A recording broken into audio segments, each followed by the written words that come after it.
Why did the chicken cross the road? Because he was fleeing for safety from the natural processes that um, assumed his destruction. Today I'd like to talk to you about the sage grouse, or sometimes referred to as prairie chicken or sage chicken. The sage grouse are an upland game bird, and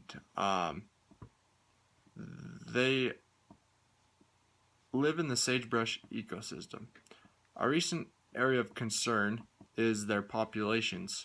Wildlife biologists have been studying them because they are a native species and have found that they suffer the natural disaster of conifer growth.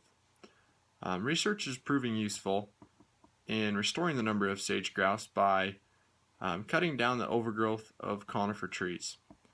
They most effectively do this by collaborating with private landowners such as farmers and ranchers, and work together to build a better environment for sage grouse as well as all types of wildlife and livestock.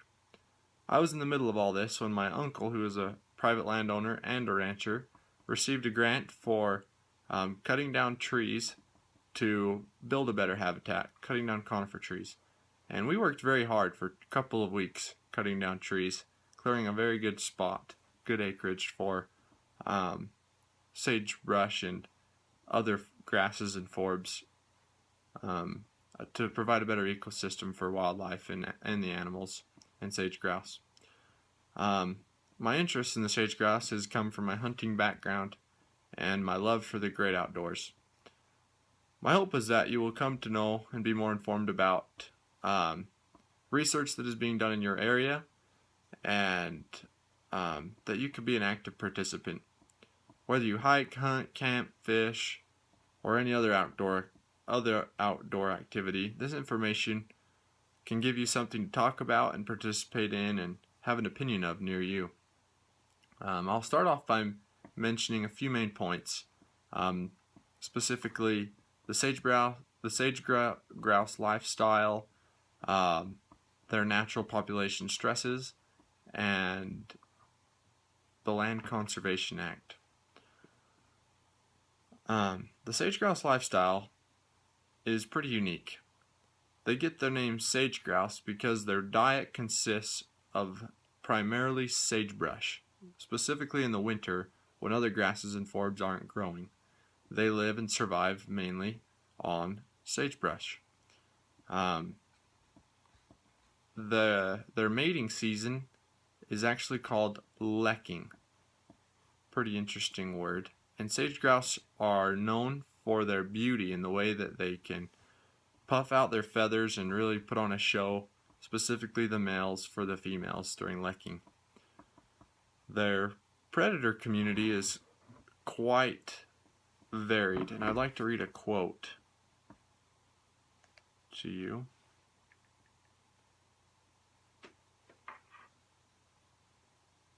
The coyote, American badger, bobcat, and several other species of raptors are common predators of juvenile, adult-age sage grouse through most of the range of the species. And that's from Patterson, 1952, Schroeder, 1999, and Badak, 2001. Additionally, coyote, American badger, common raven, and black-billed magpie commonly prey on sage grouse eggs. Many additional predators can kill and consume younger birds, including common raven, northern harrier, ground squirrels, and weasels. The role of snakes in predation of sage grouse nests has not been well documented.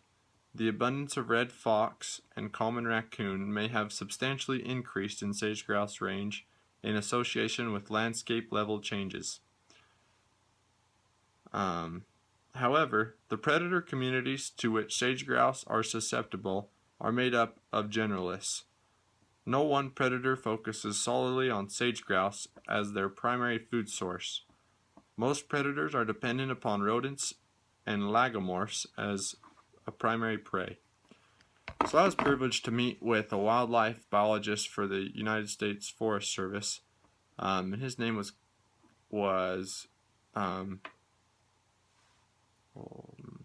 Chris Colt. And I was able to meet with him in a meeting where he came and talked to us. I was able to ask him a lot of questions, and he was able to clarify to me that the raven is the most common predator of sage grouse, and they had made efforts as biologists to decrease the amount of pressure that sage grouse were receiving from ravens, and they were actually sued by third-party groups that kept them from killing the predators before they killed the prey, which is the sage grouse. And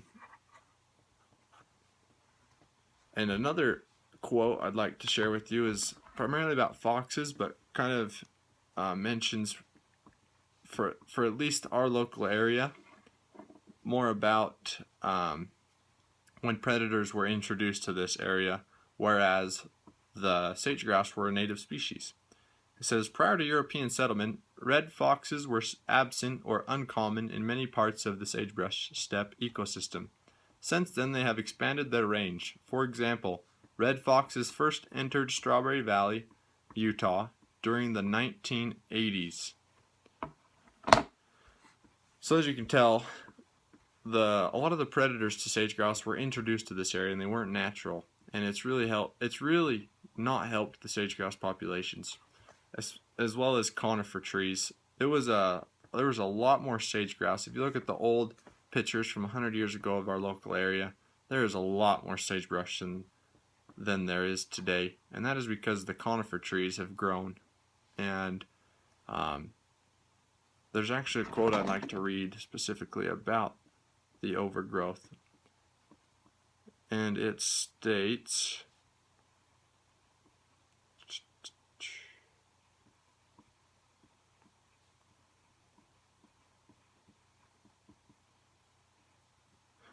over the past 150 years, juniper and pinyon woodlands have increased across the sagebrush steppe of the Intermountain West, including spreading to sites that previously did not support trees. This transition from shrub steppe to woodland has broad, concerning impacts on ecosystem function and services. So, these numbers of trees have increased dramatically. And the Land Conservation Act, I'd like to tell you more about.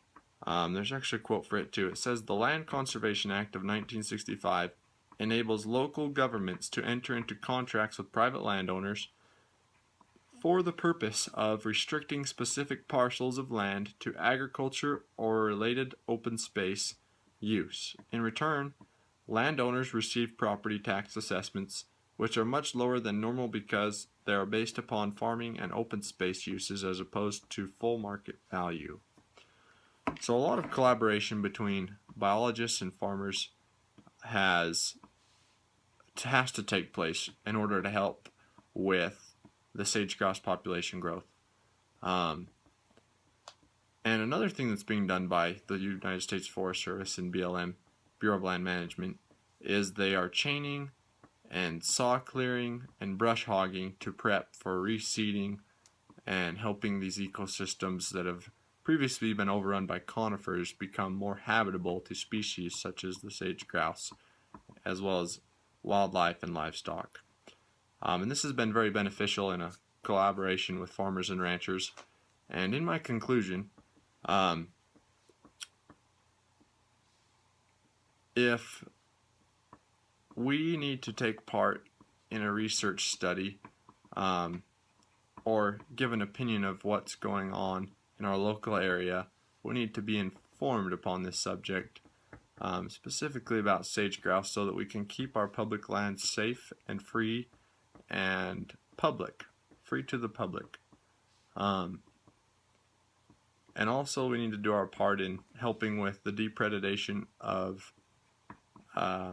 predators such as the foxes and coyotes and raccoons, especially raccoons. There are a lot of them this year, and I know that if we can do our part, the chicken won't have to cross the road. And that's all I have. Thanks.